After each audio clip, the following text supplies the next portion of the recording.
El mundo no lo vio venir porque nadie miraba al sol como se mira a un enemigo. En 1859, el cielo seguía siendo un fondo. Una lámpara lejana. Algo constante. La idea de que pudiera fallar, de que pudiera romperse, era absurda. El sol era vida. Punto. Y, sin embargo, en septiembre de ese año, algo ocurrió allí arriba que no pertenecía al orden normal de las cosas. Richard Carrington era astrónomo, pero no de los románticos. No buscaba señales divinas ni augurios. Dibujaba manchas solares como quien registra una herida en una superficie que debería ser perfecta. Aquella mañana, mientras observaba el disco brillante con su telescopio, vio algo que no encajaba. 2 puntos de luz explotaron sobre el sol. Un destello blanco, instantáneo, violento. Como si una cámara hubiese disparado un flash desde dentro de una estrella. Carrington entendió que estaba presenciando algo raro, pero no podía medir su tamaño real. No existía el vocabulario. No había satélites. No había alertas. Solo un hombre mirando una luz imposible. Lo anotó. Lo dibujó. Y en ese gesto tranquilo, casi doméstico, quedó registrada la primera visión humana de una tormenta solar extrema. Lo que ocurrió después no fue inmediato. Ahí está el detalle más extraño. Hubo un silencio de horas. Como si el sol hubiese lanzado algo y ahora la Tierra estuviera esperando recibirlo, sin saberlo. Un proyectil invisible viajando por el espacio. En ese intervalo, las ciudades siguieron funcionando. La gente trabajó, durmió, habló de cosas pequeñas. Nadie sospechaba que el cielo ya estaba en camino. Cuando el impacto llegó, no se sintió como un terremoto ni como una explosión. Se manifestó en algo más sutil. Electricidad. El telégrafo, el sistema nervioso de la época, empezó a comportarse como un animal herido. Los operadores vieron chispas saltando de las máquinas. Algunos recibieron descargas. Los cables ardían. Mensajes que no habían sido enviados aparecían impresos. La tecnología más avanzada del mundo empezaba a hablar sola. En algunas estaciones, ocurrió algo aún más perturbador. Los operadores desconectaron las baterías para evitar incendios, y el telégrafo siguió funcionando. Durante minutos, la corriente provenía de otra parte.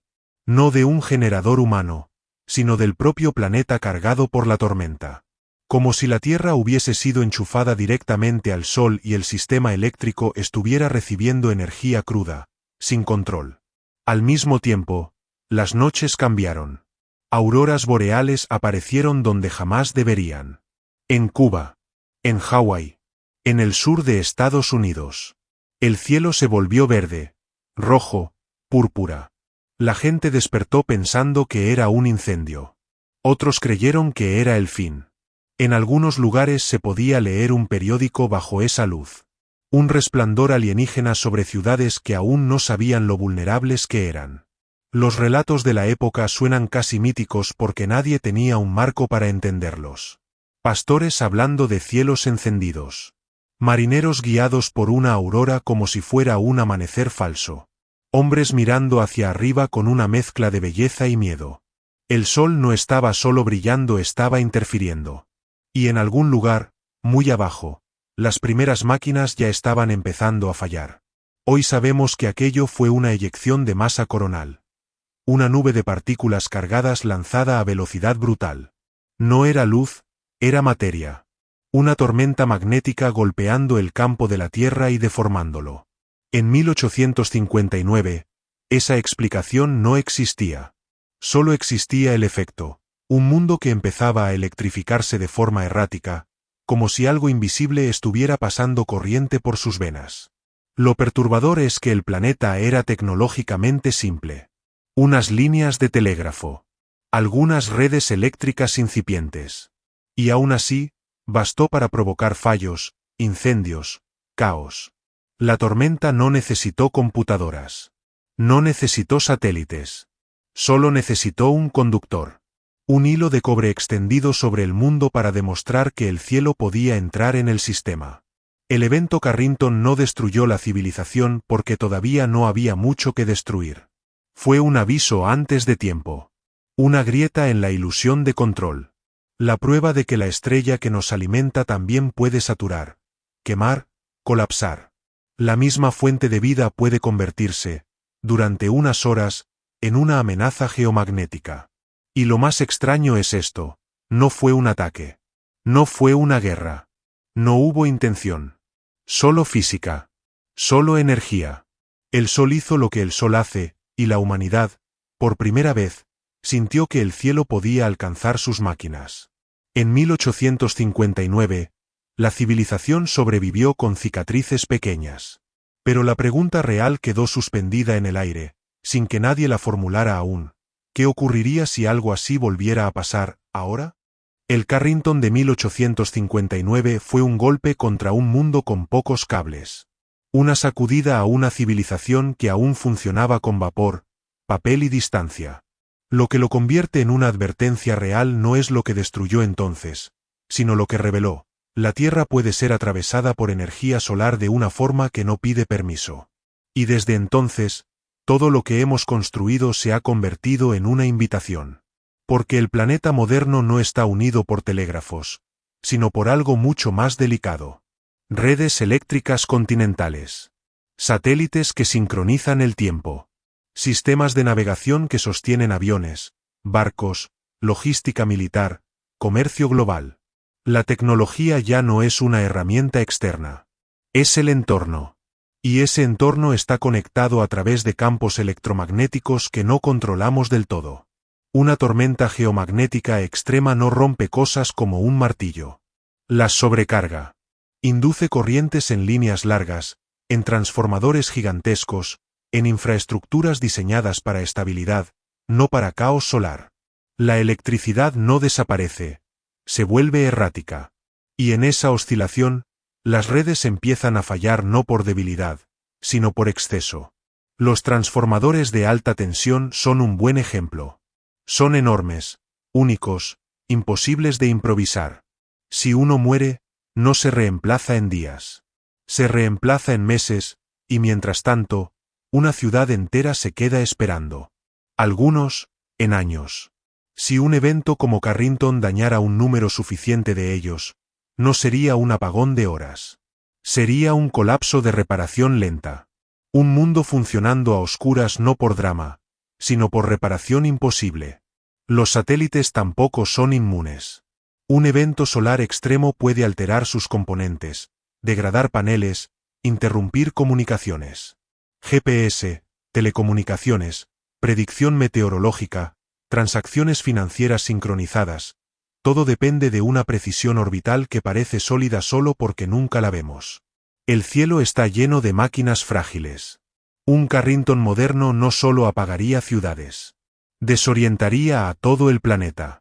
A veces se piensa en estos escenarios como ciencia ficción porque no vienen acompañados de explosiones visibles. Sin humo inmediato ni enemigo identificable, los sistemas comienzan a comportarse de manera extraña al mismo tiempo. Aeropuertos sin radar fiable. Redes móviles cayendo por saturación. Cajeros que no responden. Centros de datos cambiando a generadores que también dependen de cadenas de suministro que ya no funcionan. La vulnerabilidad está en la simultaneidad. Un desastre local se contiene. Un terremoto afecta a una región. Un huracán tiene un mapa. Una tormenta solar es global. Golpea hemisferios enteros. Atraviesa fronteras. No distingue países ricos o pobres. Es una fuerza que actúa sobre la infraestructura como si el planeta fuese un circuito, y nosotros viviéramos dentro. Existen precedentes menores que deberían haber grabado la lección. En 1989, una tormenta geomagnética apagó la red eléctrica de Quebec en minutos.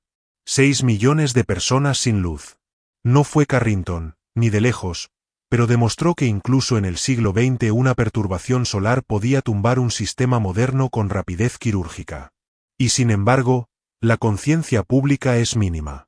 Porque el peligro no tiene imagen clara. No hay un monstruo.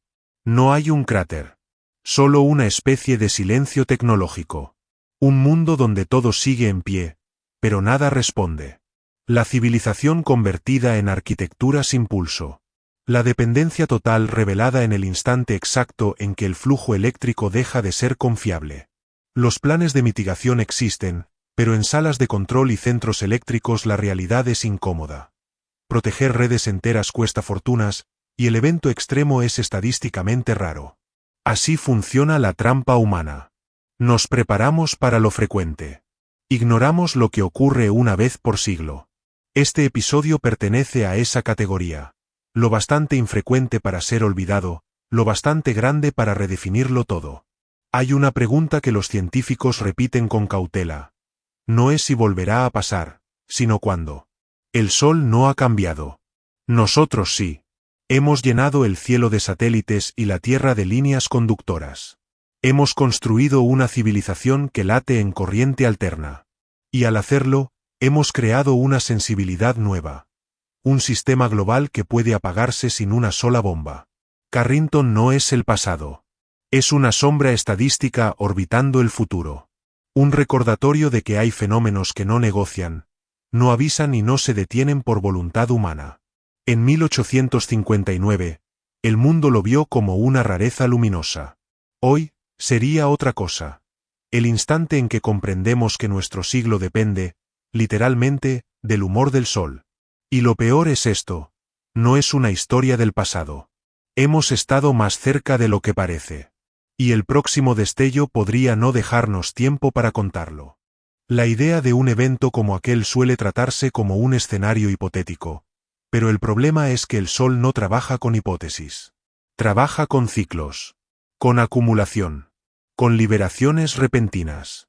La tormenta de 1859 fue extrema, pero no fue única. Es simplemente la más famosa porque ocurrió en el momento exacto en que la humanidad acababa de tender sus primeros nervios eléctricos.